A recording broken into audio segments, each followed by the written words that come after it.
Selamat berjumpa kembali bersama kami di Gudang Info, podcast yang dirancang dengan format video persegi atau kotak dengan rasio 1:1, sehingga video ini nyaman ditonton melalui layar handphone maupun komputer. Dari sisi audio, podcast ini juga didesain agar bisa dinikmati sambil beraktivitas lain tanpa harus melihat layar.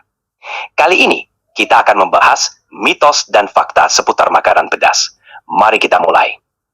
Oke, terima kasih bro sudah dibuka. Baiklah para pemirsa di rumah di mana saja berada, dan kali ini kita kembali bersama saya dan si Pintar di acara Gudang Info, dan kali ini kita membahas tema mengenai mitos dan fakta seputar makanan pedas. Betul ya bro ya? Betul sekali. Makanan pedas memang selalu menarik untuk dibahas.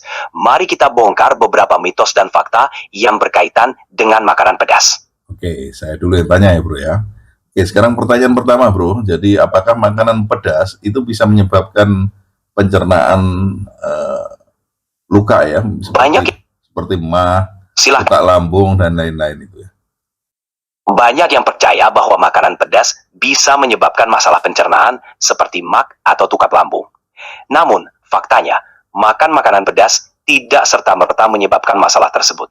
Bagi sebagian orang, konsumsi cabai atau makanan pedas bisa memicu gejala jika mereka sudah memiliki kondisi lambung yang sensitif. Tetapi, bagi orang yang tidak memiliki masalah pencernaan, makan pedas dalam jumlah sedang bisa ya aman.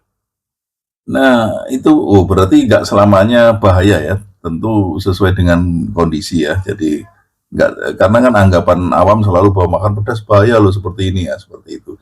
Oke bro, yang kamu sampaikan tadi atau yang kamu jabarkan tadi, itu apakah ada bukti ilmiah yang mendukung ini bro? Ya, ada bukti ilmiah yang mendukung. Penelitian menunjukkan bahwa senyawa kapsaisin dalam cabai yang memberikan rasa pedas tidak secara langsung menyebabkan kerusakan lambung pada orang yang sehat. Namun, pada individu dengan kondisi lambung sensitif atau gangguan pencernaan, kapsaisin bisa memperparah gejala. Jadi, efek makanan pedas memang tergantung pada kondisi individu. Oh, gitu ya ternyata. Karena selama ini orang awam kan menganggap bahwa, oh jangan makan pedas loh, kamu hati-hati loh, begini begitu seperti itu. Ternyata iya, betul sekali. Tergantung kondisi ya bro ya. Oke, sekarang pertanyaan berikutnya bro. Ini, benarkah makanan pedas itu bisa meningkatkan metabolisme dan membantu menurunkan berat badan bro? Makanan pedas, khususnya yang mengandung kapsaisin, dapat meningkatkan metabolisme tubuh untuk sementara waktu. Kapsaisin merangsang proses termogenesis, di mana tubuh membakar kalori untuk menghasilkan panas.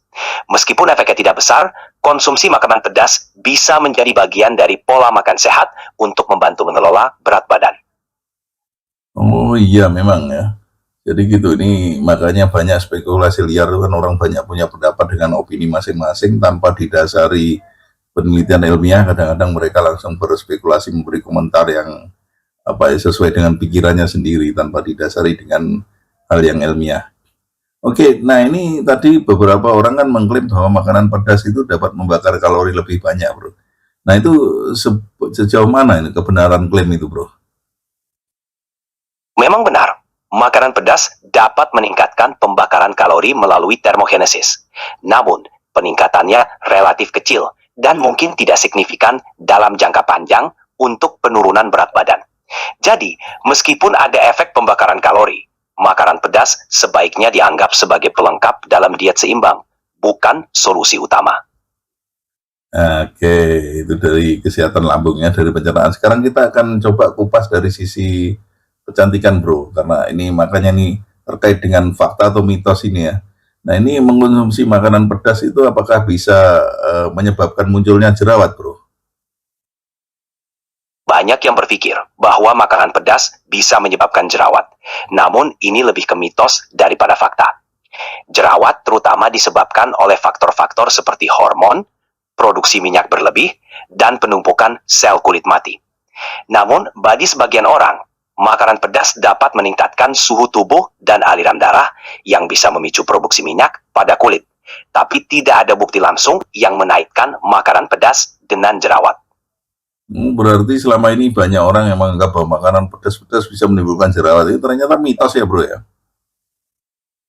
Iya, benar. Memang mitos yang umum dipercaya.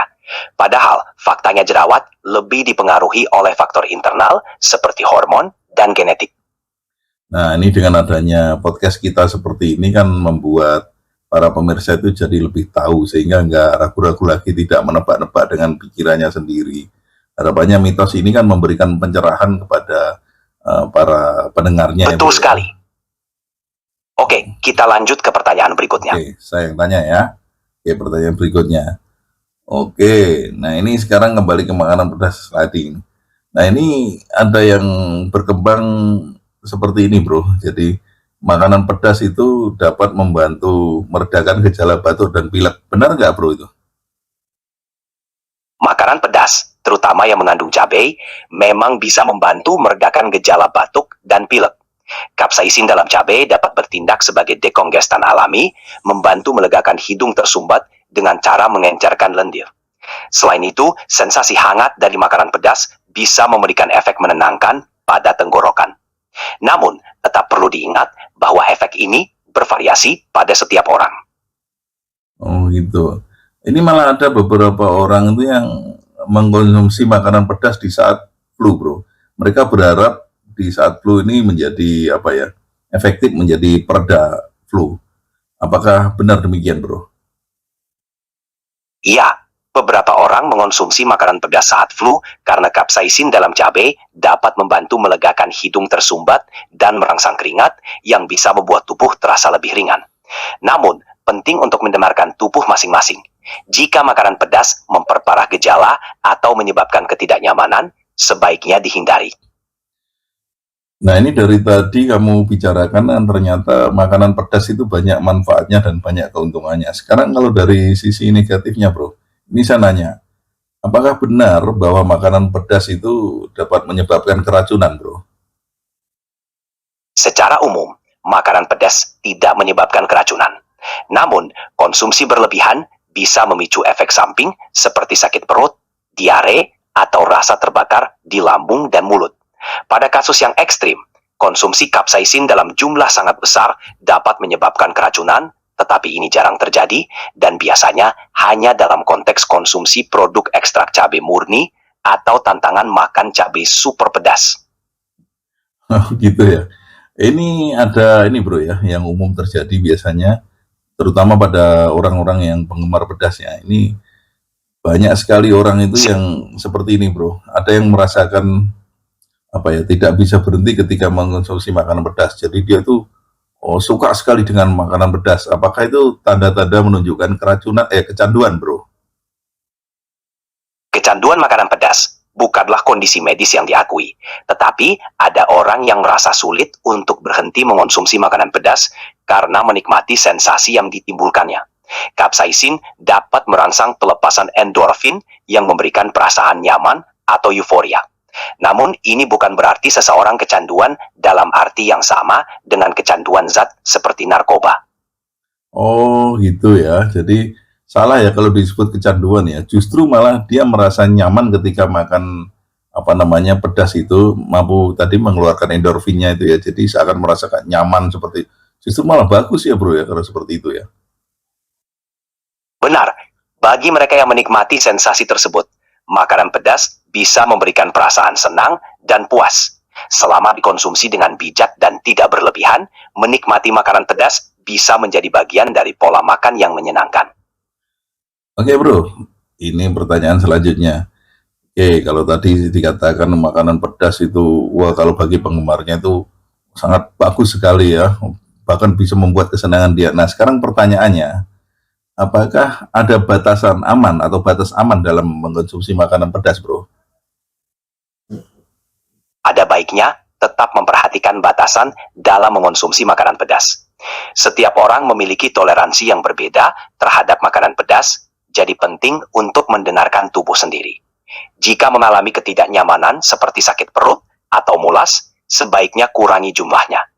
Tidak ada aturan baku, tetapi konsumsi secara moderat biasanya aman dan tetap dapat memberikan manfaat tanpa risiko efek samping. Oke bro, Nah, ini menurut kamu seberapa sering, seberapa banyak kita boleh mengonsumsi makanan pedas tanpa menimbulkan efek samping, bro? Sebenarnya, frekuensi dan jumlah makanan pedas yang aman dikonsumsi berbeda untuk setiap orang. Bagi kebanyakan orang, mengkonsumsi makanan pedas beberapa kali seminggu dalam jumlah yang wajar seharusnya tidak menimbulkan masalah. Namun, penting untuk memperhatikan respons tubuh. Jika terasa tidak nyaman atau mulas, sebaiknya kurangi frekuensi atau jumlahnya. Selalu dengarkan tubuhmu dan konsumsilah dengan bijak. Oke, Jos, mantap banget nih penjelasanmu, saya senang sekali. Nah, sekarang ini pertanyaan berikutnya, bro. Ini bagaimana mengurangi efek samping setelah mengonsumsi makanan pedas berlebihan, bro? Jadi cara mengurangi efek sampingnya itu seperti apa? Untuk mengurangi efek samping setelah mengonsumsi makanan pedas berlebihan, kamu bisa mencoba beberapa cara berikut. Pertama, minum susu atau produk olahan susu lainnya. Kandungan lemak dalam susu dapat membantu melarutkan kapsaisin. Kedua, konsumsi makanan yang mengandung karbohidrat seperti roti atau nasi untuk menyerap kelebihan kapsaisin. Tiga, minum banyak air putih untuk membantu membersihkan kapsaisin dari sistem pencernaan. Terakhir, hindari makanan pedas lebih lanjut hingga gejala mereda. Semoga tips ini membantu. Oh, baru tahu saya justru malah ternyata susu bisa dipakai untuk menetralisir itu kapsaisin ya. Nah sekarang ini bro, apa sebaiknya yang harus dilakukan ini jika mengalami ketidaknyamanan setelah makan pedas bro? Jika mengalami ketidaknyamanan setelah makan pedas, sebaiknya segera berhenti mengonsumsi makanan pedas dan cobalah minum air putih atau susu untuk meredakan rasa terbakar. Makanan berkarbohidrat seperti roti atau nasi juga dapat membantu menyerap kapsaisin. Jika ketidaknyamanan berlanjut, cobalah beristirahat dan hindari makanan pedas untuk sementara waktu. Jika gejalanya parah atau tidak kunjung membaik, segeralah berkonsultasi dengan tenaga medis. Wah, luar biasa. Jadi yang kamu jabarkan dari awal sampai sekarang ini ternyata saya baru tahu itu ada hal-hal yang bersifat mitos juga dan ada pengetahuan-pengetahuan baru termasuk ini tadi yang barusan tadi. Yang buat saya yang paling penting itu tadi ya untuk saya pribadi ya, itu tadi bahwa oh ternyata makanan pedas itu justru malah ini ya, efek positifnya bagus sekali ya. Ternyata mampu mengeluarkan endorfin ya. Ini saya juga baru tahu loh.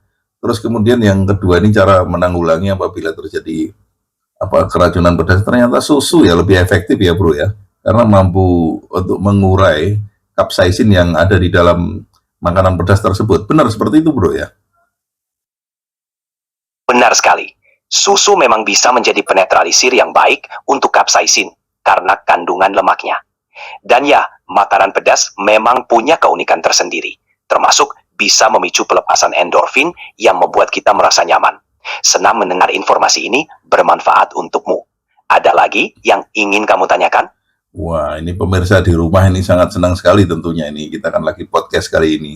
Dan harapannya para pemirsa silahkan Anda bisa tanya lewat komentar atau lewat di kolom yang sudah disediakan di situ.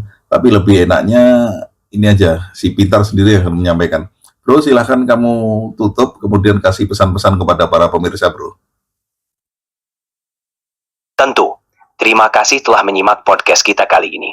Semoga informasi tentang mitos dan fakta seputar makanan pedas bisa memberikan pencerahan. Bagi yang memiliki pertanyaan atau topik lain yang ingin dibahas, silahkan tulis di kolom komentar. Sampai jumpa di episode berikutnya, dan tetap semangat mencoba hal baru.